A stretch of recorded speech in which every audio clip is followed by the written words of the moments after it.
maravilhosa graça, abundante graça de Deus, graça essa que nos alcançou, graça essa que nós temos vivido por ela. Quero convidar então você a abrir a sua Bíblia no Evangelho segundo São Mateus. Nós vamos ler o capítulo 11, versículos de 28 a 30. Mateus, capítulo 11, versículos de 28 a 30.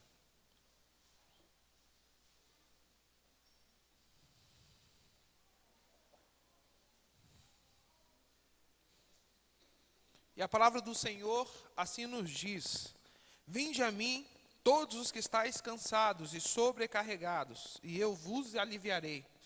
Tomai sobre vós o meu jugo e aprendei de mim, porque sou manso e humilde de coração, e achareis descansos para a vossa alma, porque o meu jugo é suave e o meu fardo é leve. Que o Senhor aplique em nossos corações a sua palavra lida. Philip Yancey, em A Maravilhosa Graça, um de seus livros, ele começa descrevendo um diálogo que ele teve com uma prostituta. E naquele diálogo, ele conversando então com aquela mulher, e aquela mulher que há alguns anos já se prostituía, e agora não só mais ela se prostituindo, mas colocou a sua filha de 2 anos de idade também para se prostituir com homens. E naquela conversa que ele tem com aquela mulher, ele olha para aquela mulher e questiona o porquê dela estar colocando a sua filha de apenas 2 anos para começar a ter relações sexuais com vários homens durante uma noite. E ela fala que aquela criança de 2 anos rende muito mais dinheiro do que ela, deitando com vários homens durante várias noites. E em certa altura do campeonato, e ela olha para o Philip Yancey e diz que conversando com ele, ela quer ajuda e pede que de alguma forma ele pudesse estender a mão e ajudá-la de alguma maneira. E ele pergunta então para aquela senhora se ela já havia procurado a igreja, se ela já havia procurado um lugar onde ela pudesse encontrar a graça do Senhor. E ela volta para ele e diz que ela não procurou a igreja, porque na verdade a igreja tem tido o poder de fazê-la se sentir pior do que ela já estava se sentindo. E aí então ele começa a discorrer sobre a maravilhosa graça de Deus. No decorrer da história e das nossas vidas, algumas palavras elas perderam o valor. Algumas palavras elas perderam o sentido. Na tradução da Bíblia King James, eles mudaram a palavra amor, por exemplo, para caridade.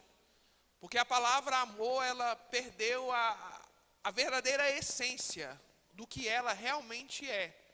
Hoje nós vimos algumas pessoas começarem um relacionamento hoje e já dizerem que amam. Eu não estou falando aqui que no nosso coração não deve ter o amor, porque o amor ele é um princípio cristão e nós devemos amar todas as pessoas. Não tem condições de sermos cristãos sem amarmos. Mas nós perdemos a importância ou o significado de algumas palavras. Nós perdemos o significado do que realmente é afeição, nós perdemos a importância do que é carinho, nós perdemos a importância da palavra amor, o que realmente significa amor, o que é o amor na sua essência, entendendo que o amor vem de Deus, entendendo que Deus é amor e por nós estarmos em Deus e Ele em nós, nós amamos outras pessoas. Mas uma palavra que tem se mantido fiel, uma palavra que tem permanecido ainda presente, sem conseguirmos deturpar muito o que é essa palavra, é a palavra graça. A palavra graça em todos os sentidos que ela é colocada, ou em todas as manifestações que nós conseguimos ver essa palavra ainda ela tem mantido a sua essência, essa palavra ainda ela tem mantido o seu poder, essa palavra ainda ela tem mantido o seu significado.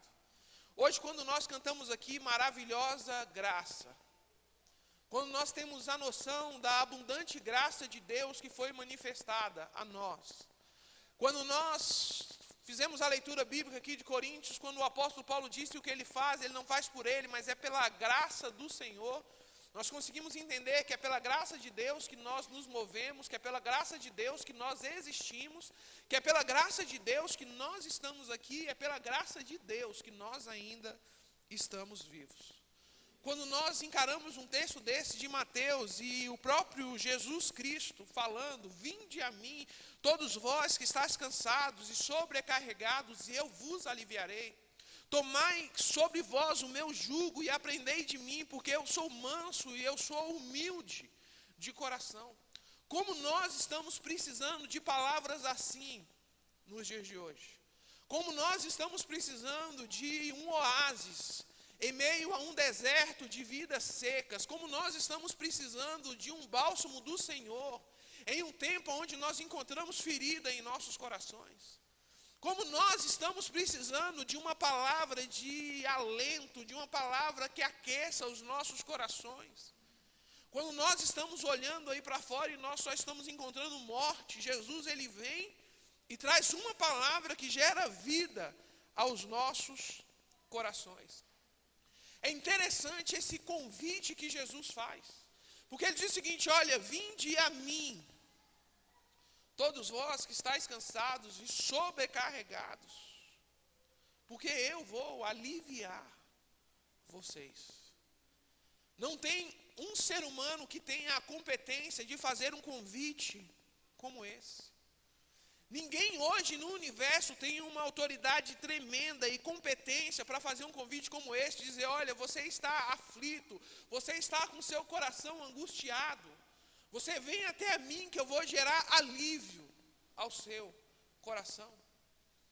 Talvez no aconselhamento bíblico nós conseguimos, pela graça de Deus e a palavra dele que gera isso, algum consolo em corações.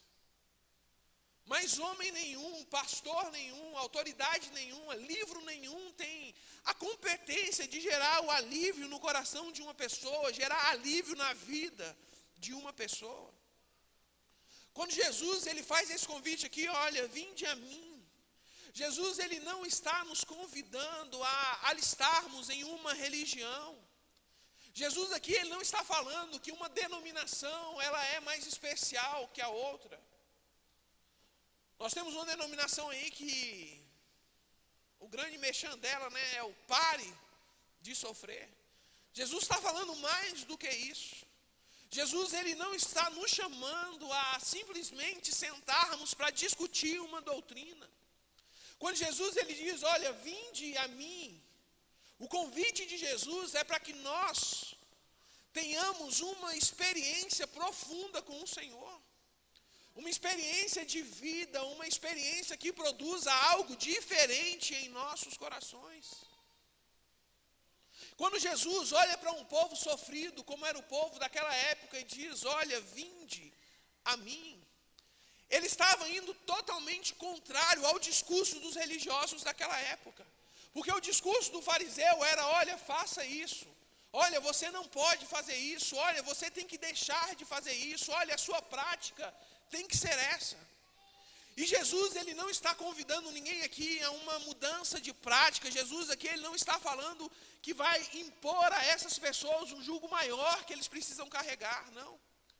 Jesus olha para aquele povo sofrido e diz o seguinte, olha, vinde a mim, porque vocês vão ter um encontro com a verdadeira salvação. E nós só conseguimos perceber a manifestação da graça de Deus. Nós só conseguimos visualizar a graça de Deus quando nós tivermos, quando nós possuirmos, quando nós verdadeiramente usufruirmos de um verdadeiro encontro com Cristo Jesus.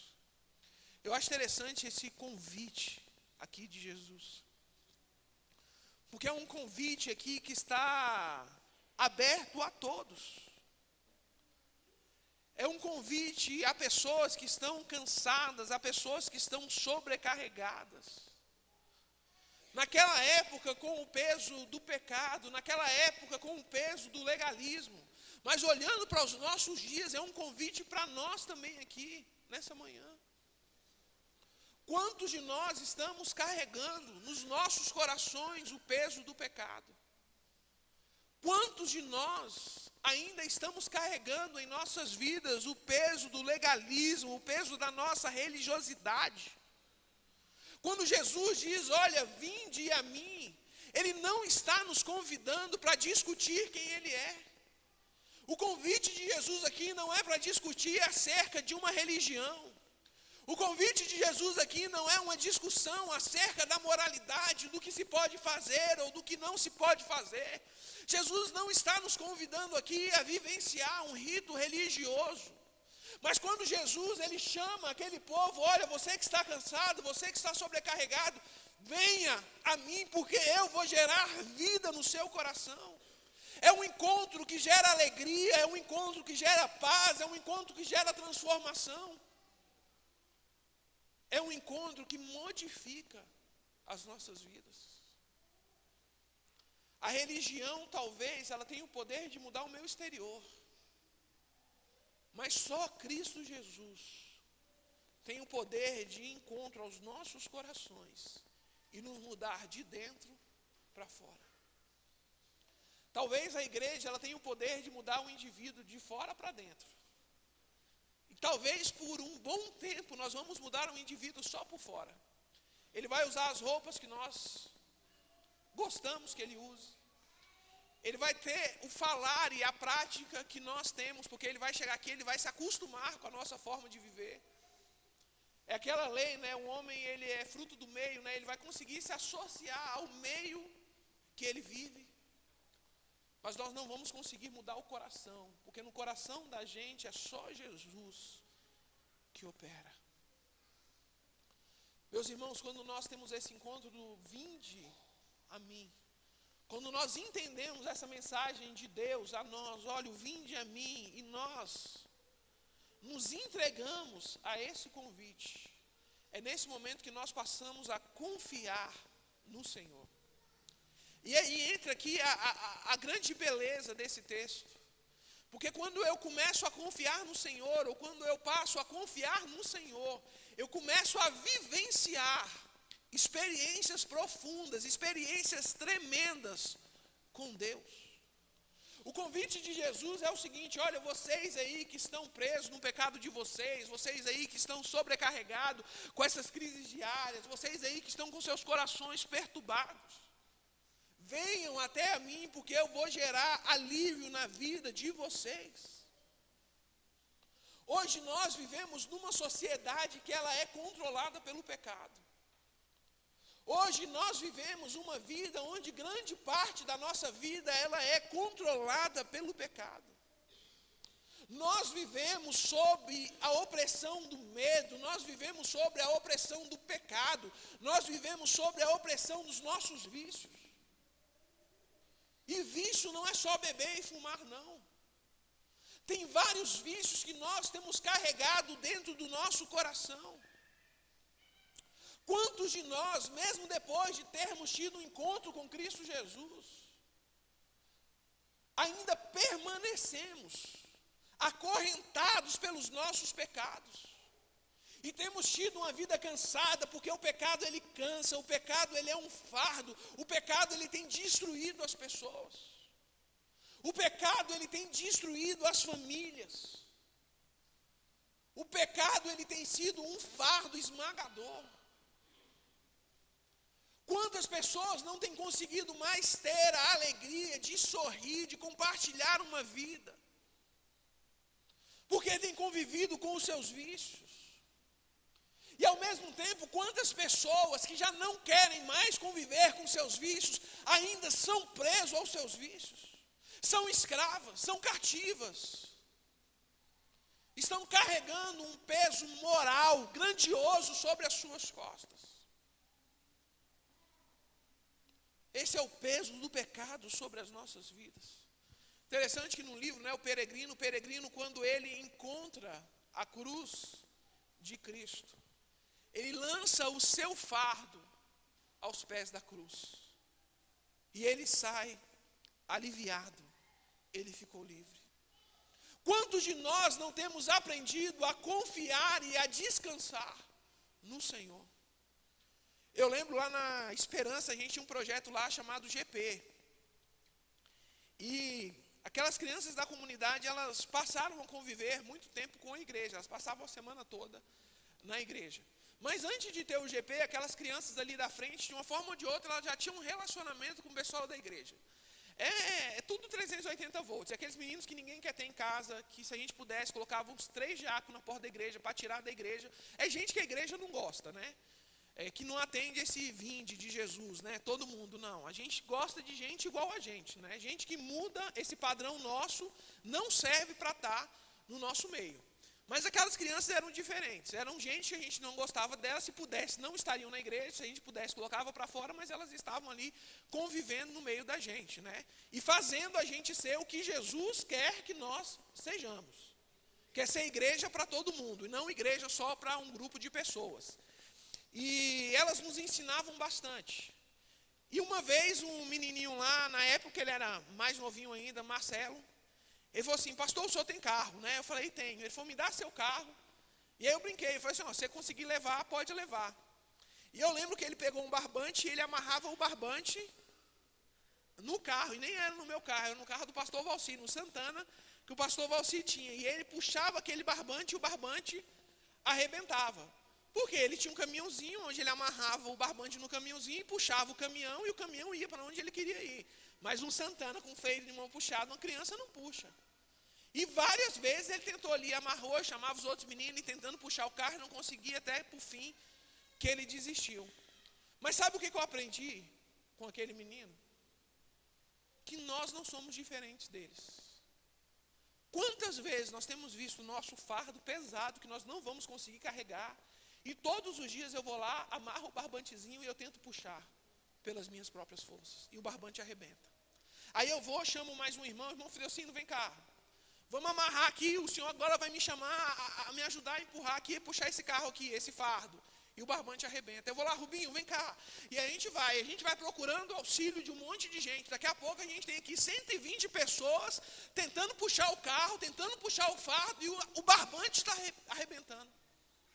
E a gente não consegue ir na palavra de Deus e confiar no Senhor. Ó, vinde a mim, todos vós que estáis cansados e sobrecarregados e oprimidos, e eu vos aliviarei. Qual será a dificuldade que nós temos de tomar o fardo do Senhor? Qual é essa dificuldade ou essa falta de fé que nós temos em nosso coração de querer nutrir um relacionamento verdadeiro com Cristo? De olhar para Jesus e simplesmente deleitar nos benefícios que Ele tem para nós. Deleitar no relacionamento de vida que Jesus tem para nós. Quantos de nós temos falado em nossas palavras: olha, eu quero conhecer a paz, eu quero conhecer o perdão, eu quero conhecer o poder, eu quero conhecer quais são os verdadeiros propósitos de uma vida. Mas temos ido a tantos lugares, procurado tantas pessoas, e a Cristo Jesus, que é a solução de todos os problemas, que é o autor da paz, que é o dono da vida, esse nós não procuramos. Muitas vezes o compromisso que nós queremos com Jesus, ele parte simplesmente dos lábios, e não do nosso coração. Meus irmãos, nós precisamos entender que não pode haver cristianismo sem um compromisso com Jesus. Não pode haver um cristianismo em nossas vidas se Cristo ele não estiver presente.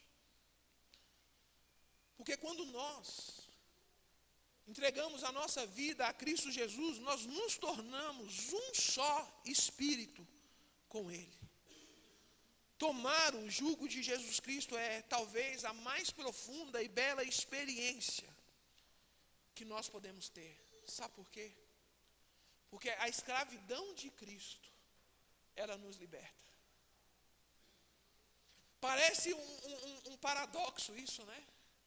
Como é que eu posso ser escravo de Cristo e ao mesmo tempo ser liberto? Mas eu preciso entender que o jugo de Cristo, ele é o sinal da liberdade. Quanto mais escravo de Cristo nós somos, mais livre nós nos sentimos. Quando nós tomamos o jugo de Cristo, é aí que nós conhecemos a paz com Deus e a paz de Deus e a paz que Ele pode proporcionar aos nossos corações. Tomar o jugo de Cristo é o que a gente aprende, né? É o discipulado. Tomar o jugo de Cristo é eu ver nas outras pessoas que carecem de mim, e eu também ser instrumento na vida dessas pessoas, para que elas possam caminhar comigo. Eu não conseguia entender muito bem isso aqui não, mas eu achei algo muito interessante, o que o Augusto Nicodemos fala. Porque quando ele chega nessa parte aqui de tomar o jugo de Cristo, e a gente vê algumas passagens na Bíblia, por exemplo, quando Cristo fala, tomai cada um a sua cruz, né? E sempre a gente acha que cruz, jugo, é uma coisa pesada, é uma coisa que vai gerar dor aos nossos corações, é algo que vai gerar tristeza. Não é. Talvez o grande problema nisso tudo é o renunciar o eu. Talvez o grande problema em todo o processo é negar a minha vontade para fazer a vontade de Deus, que é boa, agradável e perfeita. Talvez o nosso erro está aí. A nossa dificuldade está aí em anular as minhas vontades, em ter Deus não mais como alguém que está aqui simplesmente para me servir, mas como aquele que é o Senhor da minha vida. Talvez a nossa maior dificuldade é conseguir absorver isso. Mas eu achei interessante uma visão do Augusto Nicodemos, quando ele diz o seguinte, olha, que cada um tome a sua cruz. E aí ele para e faz uma reflexão e puxa para algo muito interessante sobre cada um tomar a sua cruz. Porque a minha cruz, ela já foi carregada pelo Senhor.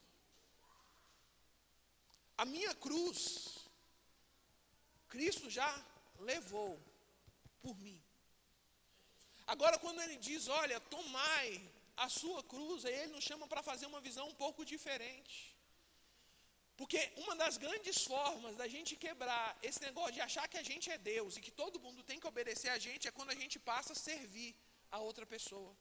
É quando eu olhar, por exemplo, a cruz da Isabel e ter a cruz da Isabel como a minha cruz. Porque a minha cruz alguém já carregou. A minha cruz, Jesus Cristo, já levou. E por ele fazer isso, ele me ensina agora a carregar a cruz das outras pessoas. Aí é o momento que eu chego lá, Isabel, quais são os seus problemas? E aí eu pego a cruz da Isabel, coloco aqui e começo a carregar. E aí quando a gente começa a sentar, e a gente começa a compartilhar as nossas vidas, a gente vai ver que as outras pessoas que estão nos ladeando domingo após domingo aqui na igreja, têm as suas feridas no coração. E aí eu entro aqui, louvo a Deus, é bonito, a gente fecha os olhos, levanta a mão, é aquele negócio, né? Parece que tem anjinho batendo em cima e embaixo, é um mistério. Mas acaba o culto, eu vou embora, eu não me relacionei. Eu não sei qual é a dor da irmã Edil, da irmã Ed, não sei qual é a dor da Zezé. A gente não compartilhou vida, a gente não andou junto. Eu não fui bênção na vida delas e não deixei que elas também fossem bênção na minha vida. Eu não ajudei pessoas que chegaram nessa grande mensagem do vinde a mim, todos vós que estáis cansados e sobrecarregados e oprimidos. E eu não fui instrumento nas mãos de Deus para gerar o alívio no coração dos meus irmãos. Quando a gente passa a caminhar junto, quando a gente passa a conviver junto, aí entra o grande ápice do que é ser a igreja. E aí a gente entra na questão do discipulado. Porque Jesus, ele foi o grande líder, né, que nós temos colocado. Jesus, ele é o nosso grande modelo. E qual é o exemplo de Jesus? Sai do seu alto trono, né, de graça, glória, poder, majestade, soberania, que Ele é digno disso tudo, e Ele desce, e vem aqui, conviver com gente, né?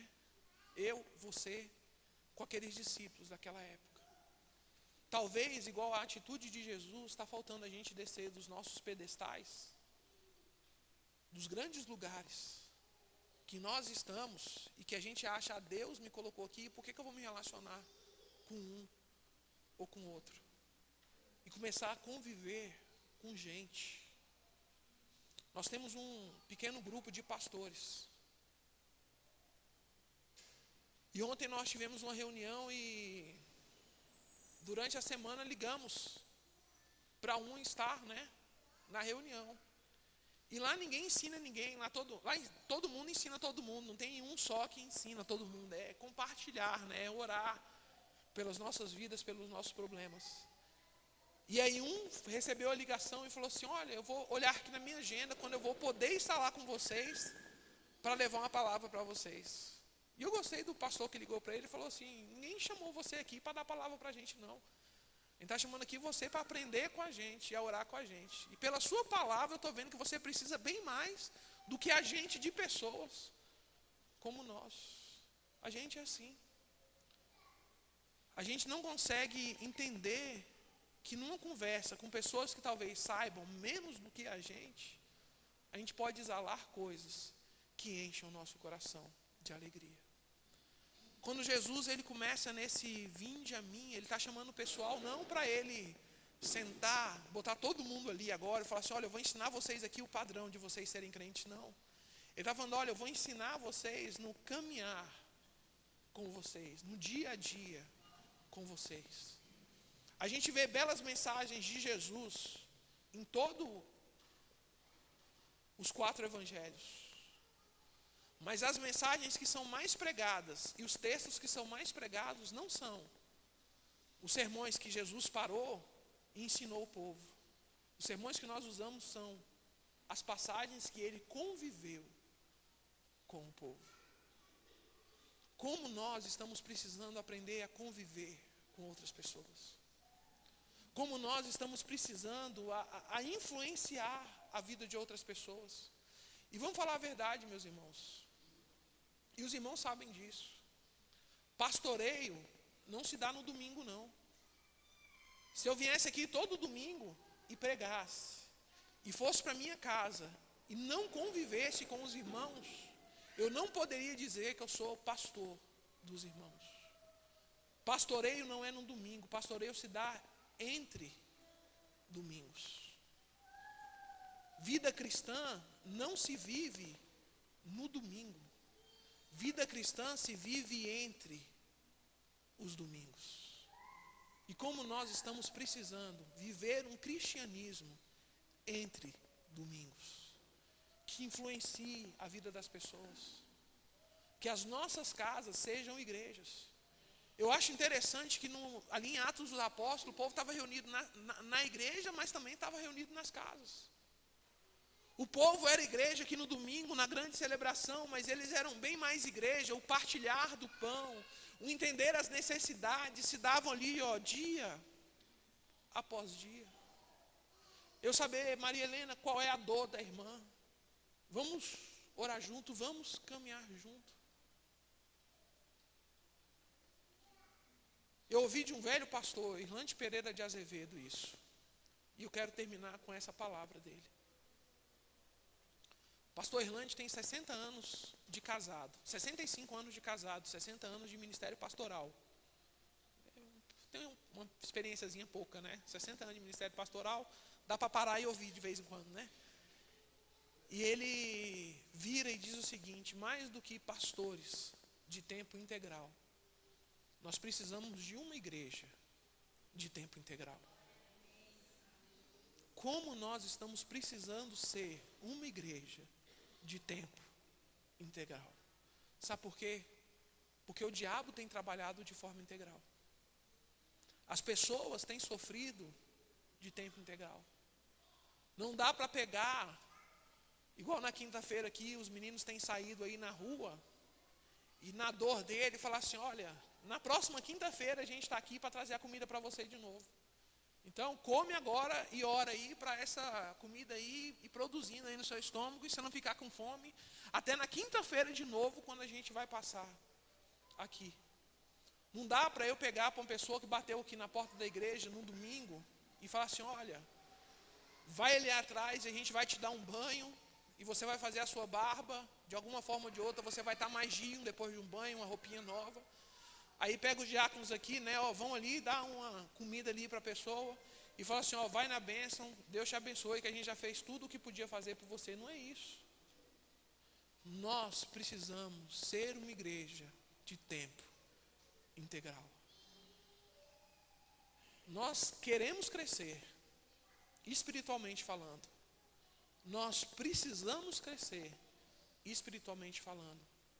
Mas esse crescimento, ele se dá na hora que nós nos fazermos gente. Na hora que realmente nós formos gente. Na hora que realmente nós conseguimos chorar com as pessoas que choram. E se alegrar com os que se alegram. E carregar os fardos uns dos outros. E levar a cruz uns dos outros. E deixar Cristo transparecer em nós. O grande ensinamento de Jesus, Senhor, como as pessoas saberão que nós somos seus discípulos? Jesus não fala, ó, você vai botar um palanque ali, e aí vai chamar uma equipe de louvor, e você vai fazer aquela mensagem, e aí as pessoas vão saber que vocês são os meus discípulos. Não. Jesus não falou, olha, vocês vão fazer curas, vocês vão fazer milagres, vocês vão fazer sinais, vocês vão fazer prodígios, grandes coisas. Não. Como que as pessoas vão saber, Senhor, que nós somos os seus discípulos? Quando vocês amarem uns aos outros. Porque milagre não precisa ser crente para fazer, não. Esses shows pirotécnicos que a gente vê por aí, não precisa ser crente para fazer, não. O difícil é amar. Ah, mas o povo tem falado aí, tem feito. Ah, beleza. Mas qual é a prova que vem de Deus? E também não estou falando que não é de Deus. Mas tem muita coisa aí que parece que é de Deus e não é de Deus. E a prova a gente vai ver lá no final. Senhor, nós expulsamos demônios em seu nome, nós curamos enfermos. Nós pregamos, nós fizemos muitas coisas. Apartai-vos de mim.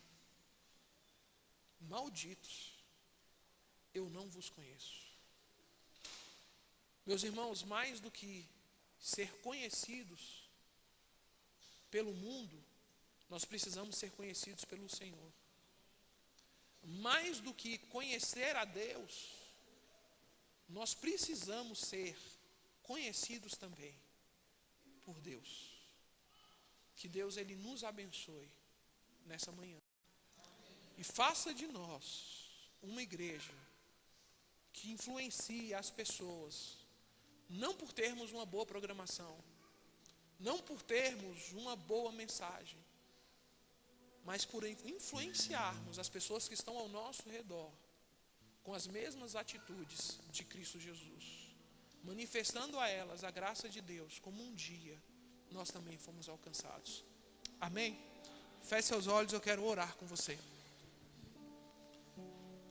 Pai, nós te louvamos, Senhor, pela Tua palavra que fala aos nossos corações, Senhor.